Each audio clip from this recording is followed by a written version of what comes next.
Celebrate the 90th birthday of the Dortona Patriarch. And just in from the coast, for the entertainment pleasure of the evening, we have live the Connecticut coast, Rodney Dangerfield. All right, before I start that, I just want to say there's no other place tonight I'd rather be than here, honoring my favorite uncle, Uncle Victor. I love you so dearly. I always looked up to both of you as, like, people I'd like to be. I don't know if I'm going to be around on 90, but you look pretty good. You look like you're having the kind of good time that I'd like to have. So, every time I see you, you always ask me to do Rodney Dangerfield. So tonight, I'm gonna bring Rodney back from the grave to honor you. All right, so without any further ado, let's bring Rodney back. All right, Rodney Dangerfield back from the grave to honor the great guy, Victor Dortona. Put your hands together for Victor Dortona, please.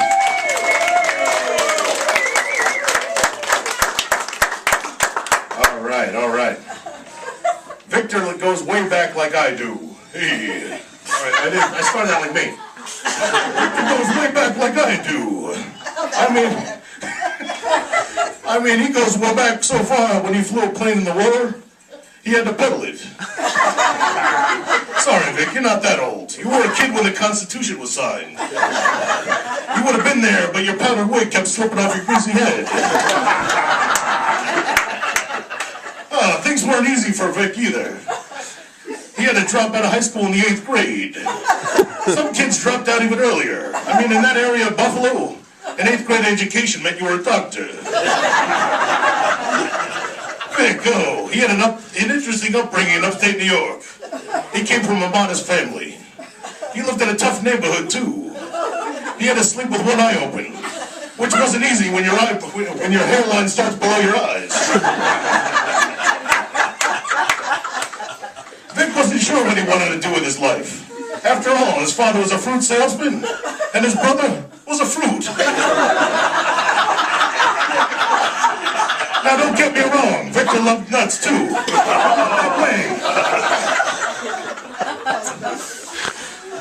And back in the day, Victor could put away some booze. Why, once he had to have his stomach pumped.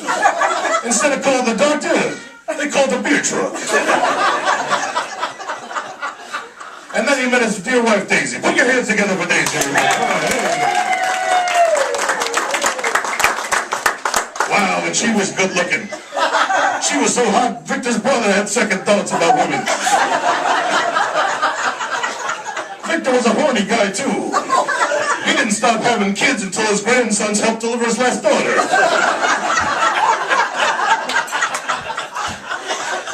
It wasn't easy for Daisy either.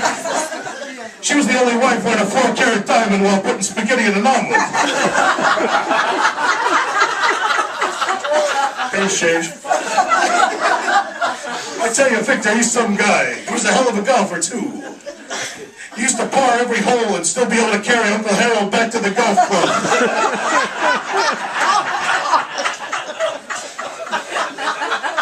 He was a generous guy, too. One Christmas, he even turned the heat on and everything. And you know, Victor was funny as well. He had some great lines. One of my favorite lines is his hairline. Last time I saw something that low, Joan Rivers opened her blouse for me. I mean, wow. He has so much hair he could keep the hair club in stock for a year. He once donated to Lux Love. Overnight, he instantly turned 40 cancer patients into all battalion guys. And who could forget ice cream? I could, because I couldn't think anything about ice cream. Anyway, all right, put your hands together for Victor. All right, enough about Victor. Who wants to hear some of my old Rodney jokes? I got a bunch. And the bunch was done, so I edited a few out. All right. I was so poor growing up. If I wasn't a boy, I'd have nothing to play with. A girl once phoned me the other day and she said, "Come over, nobody's home." I went over. Nobody was home. One day came home early from work. I saw a guy jogging naked. I said, hey, buddy, what are you doing there? What are you doing that for? He said, because you came home early. It's been a rough day. I got up this morning, my shirt popped a button. My briefcase lost a handle. I'm afraid to go to the bathroom. I was such an ugly kid. When I played in the sandbox, the cat kept covering me up. All right, come off now if you need to. Oh, I can tell my parents hated me. My bath toys were a toaster and a radio. I was such an ugly baby. My mother never breastfed me. She told me she liked me like a friend. When I was a baby, the doctor came into the waiting room and said, sorry, Father, I'm sorry. We did everything we could, and he still pulled through. I once asked my old man if I could go ice skating on the lake. He told me to wait till it gets warmer. My wife made me join the bridge club. I jump off next Tuesday. I'm so ugly, I worked at a pet shop once. People kept asking how big I'd get. I went to the doctor. I said, doctor, every morning I wake up and I look in the mirror and I start throwing up. What's wrong with me? He said, I don't know what's wrong, but your eyesight's perfect. 1 year they wanted to make me a poster boy for birth control. My uncle's dying wish was to have me sitting on his lap. I found out later he was in the electric chair. I went to the doctor. I said, Doc, what's wrong with me? He said, you're fat. I said, if you don't mind, I'd like to get a second opinion. He said, okay, you're ugly too. Last week I went to the discount massage parlor. It was self-service. I'll tell you, I know I'm ugly. When I go to the proctologist, he stuck his finger in my mouth. My doctor gave me a complete physical. He wanted a urine sample, a stool sample, and a semen sample.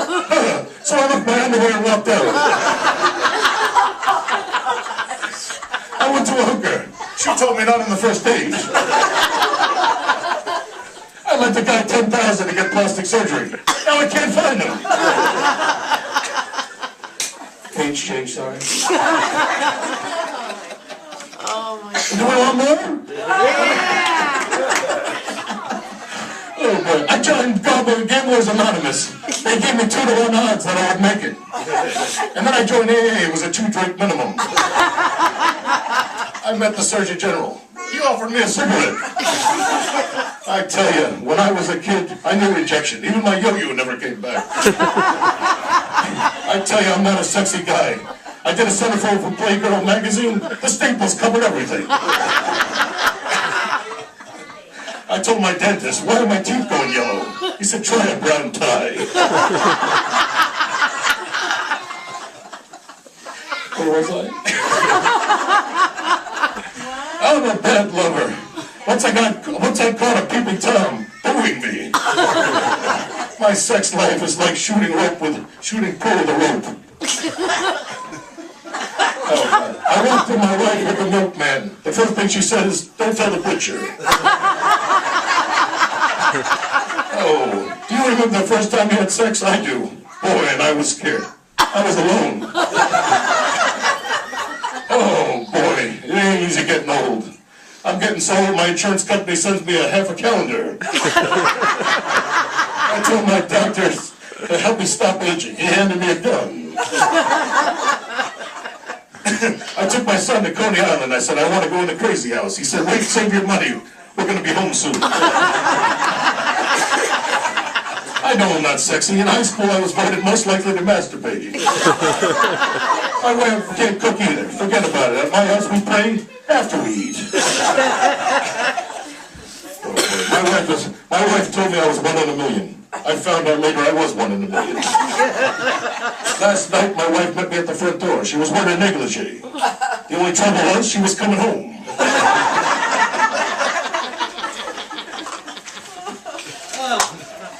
Oh, God. Oh.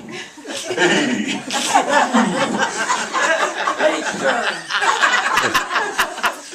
Oh, God. I went to a doctor and asked him for a vasectomy. He took one look at my face and said, "You don't need one." Anyway, that's concluding. But before I go, I have to ask you, who's this crazy broad named Nancy who wants to wallpaper my shoes on the way out of there? I can't get rid of her. Uncle Victor, I love you. Thank you very much. This is my gift.